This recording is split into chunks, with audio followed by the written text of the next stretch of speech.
ಉತ್ತರ ಕನ್ನಡದ ಹಲವೆಡೆ ಮಳೆಯ ಅಬ್ಬರ ಜೋರಾಗಿದೆ. ಜೂನ್ 19ರಿಂದ 3 ದಿನ ಯೆಲ್ಲೋ ಅಲರ್ಟ್ ಘೋಷಣೆ ಮಾಡಲಾಗಿದೆ.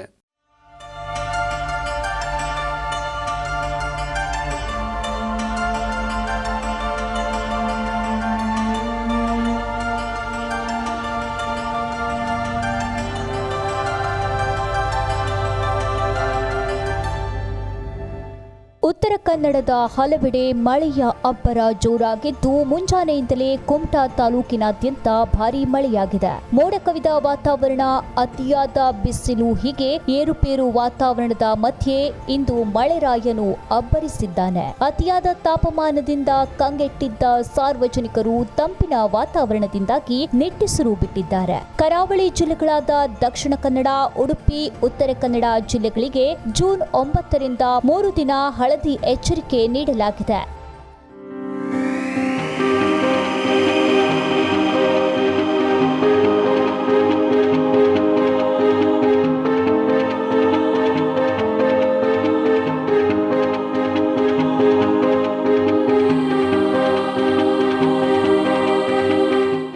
ಕುಮಟಾದಲ್ಲಿ ಸುರಿದ ಭಾರೀ ಮಳೆಗೆ ಜನಜೀವನ ಅಸ್ತವ್ಯಸ್ತಗೊಂಡಿದೆ. ಮುಂಜಾನೆಯಿಂದ ಸುರಿದ ನಿರಂತರ ಮಳೆಯಿಂದಾಗಿ ನೀರು ಸಂಪೂರ್ಣವಾಗಿ ರಸ್ತೆಯನ್ನ ಆವರಿಸಿಕೊಂಡು ವಾಹನ ಸಂಚಾರಕ್ಕೆ ಹಾಗೂ ಪಾದಾಚಾರಿಗಳಿಗೆ ಸಮಸ್ಯೆ ಉಂಟಾದ ದೃಶ್ಯ ಕಂಡುಬಂದಿದೆ. ಕುಮಟಾ ಪಟ್ಟಣದಲ್ಲಿ ಪುರಸಭೆಯ ವತಿಯಿಂದ ಮಳೆಗಾಲದ ಮುಂಜಾಗ್ರತಾ ಕ್ರಮವಾಗಿ ಗಟಾರಗಳ ಹೂಳೆತ್ತುವ ಕಾರ್ಯ ಪ್ರಾರಂಭವಾಗಿದೆ. ಆದರೆ ಪಟ್ಟಣದ ಹಲವೆಡೆ ಗಟಾರದ ನೀರು ಸರಾಗವಾಗಿ ಹರಿದು ಹೋಗದೆ ರಸ್ತೆಯನ್ನ ಆವರಿಸುತ್ತಿದೆ. ರಾಷ್ಟ್ರೀಯ ಹೆದ್ದಾರಿಯಲ್ಲಿ ನೀರು ಸಂಪೂರ್ಣವಾಗಿ ರಸ್ತೆ ಆವರಿಸುವ ಪರಿಣಾಮ ಸಾರ್ವಜನಿಕರು ಪರದಾಡುವ ಸ್ಥಿತಿ ನಿರ್ಮಾಣವಾಗುತ್ತಿದೆ. ಈ ಕುರಿತು ಸಂಬಂಧಪಟ್ಟ ಇಲಾಖೆಯು ಶೀಘ್ರವೇ ಸೂಕ್ತ ಕ್ರಮ ಕೈಗೊಳ್ಳಬೇಕಿದೆ.